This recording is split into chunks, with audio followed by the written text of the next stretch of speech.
Hello everybody, this is Debo with Debo's Movie Reviews here, and today I will be reviewing The Dark Knight Rises, starring Christian Bale in his final performance as Batman, Anne Hathaway as Selena Kyle, aka Catwoman, Gary Oldman as Jim Gordon, Joseph Gordon-Levitt as Blake, who in turn was the Robin of the Batverse, the Nolan verse.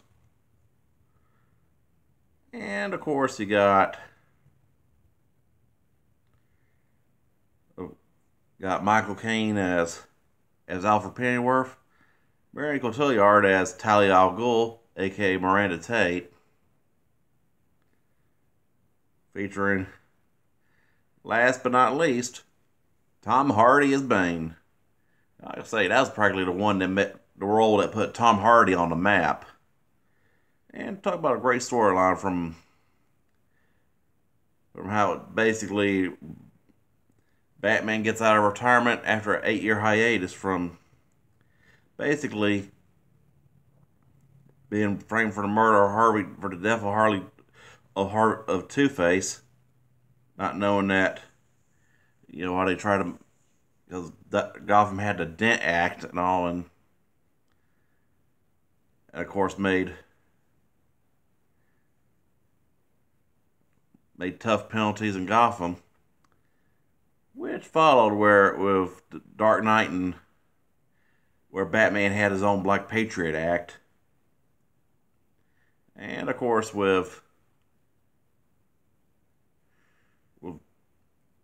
this storyline, it was excellent for Bane to adapt the storyline of Bane to instead of taking the 0-year story arc from the comics, which in the comics in season 5 of Gotham was the Riddler, which at first I kind of thought that was supposed to be the plan, but a lot of it was scrapped in turn for Bane, which at first I kind of thought would have been a good opportunity to enact somebody like Deathstroke for Nolan verse, because I always kind of thought Bane was a little too outlandish for the grounded Nolan verse. Whereas Bane was previously adapted live action wise in the Clooney one, which was just him trying to rip off Adam West, and of course he just knocked it up. Old Hardy knocked it out of the park with that one. I mean, just kind of surprising.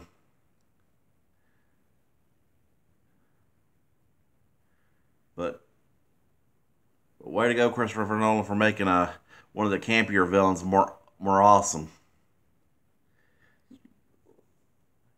And I got to give it to Anne Hathaway, who did a decent job as Catwoman, and in my opinion was the best looking one.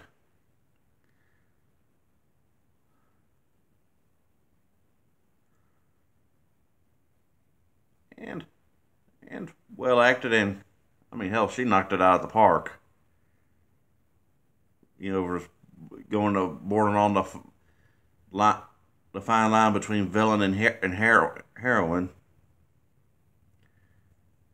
in comparison to iterations where Pfeiffer was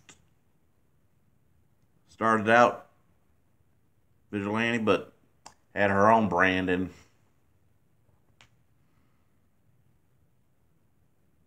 it was more evil, given with the Ice Princess and Returns, to where Newmar, Mayweather, and Kent were straight up villains, while Hathaway was pretty much the I'll call double agent, kind of like it was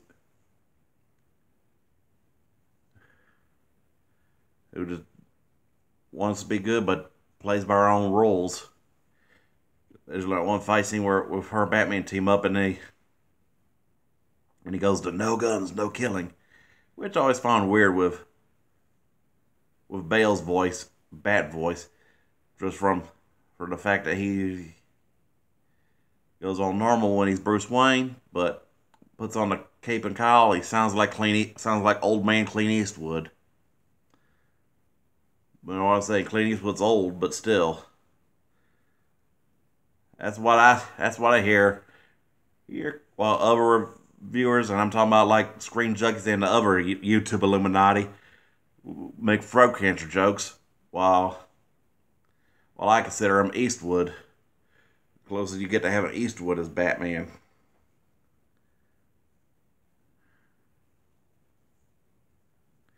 Whereas with Bane and his whole rip off a Riddler storyline, which if you watch my review on Pattinson Batman from this year, well, I'll say you'll just say all it needs to know over than on that one, and of course a lot of the whole deal with Batman getting Bruce Wayne getting that prison, underground prison that Talia al Ghul previously escaped, and I gotta give it to Marion Cotillard.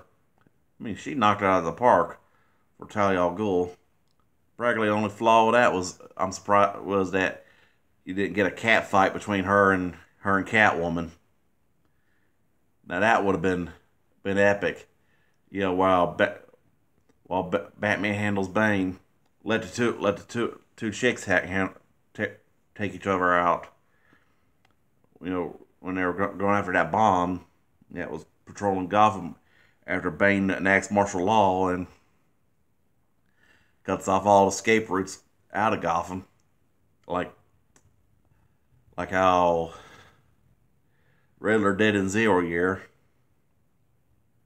and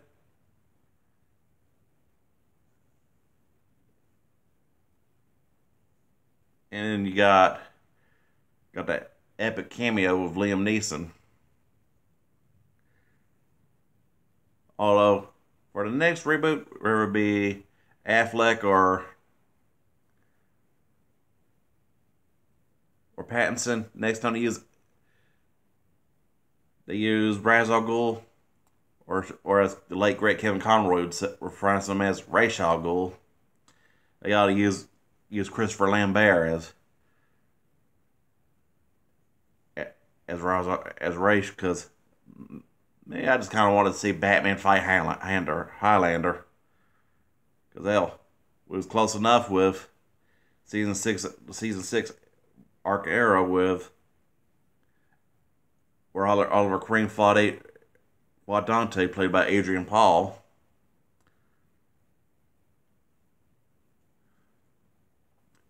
Which can't have Lambert get him as the next Al Ghul or Azrael, which other than Gotham, that's the only time he's ever got acknowledged, or let alone, I'm surprised Nolan didn't adapt Court of Owls at one point.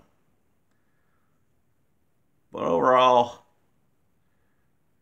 great storyline from Batman's redemption to the heroic sacrifice, and I mean, that was about one of the few endings I actually cried at.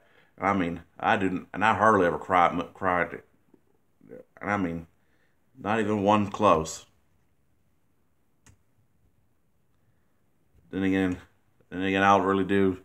I don't really review the sappy movies, but this ain't sappy movies. More like, but up there with like the end of Rogue One of just an emotional gut punch from the so-called death of Batman. But pretty fitting for the end of a trilogy, and with Bale no longer in the mantle, which kind of sucked because I kind of thought the DCEU should have started with the Nolan verse and then moved on to like Superman and Wonder Woman and such. It saved them from the constant rehashing of this guy's origin story.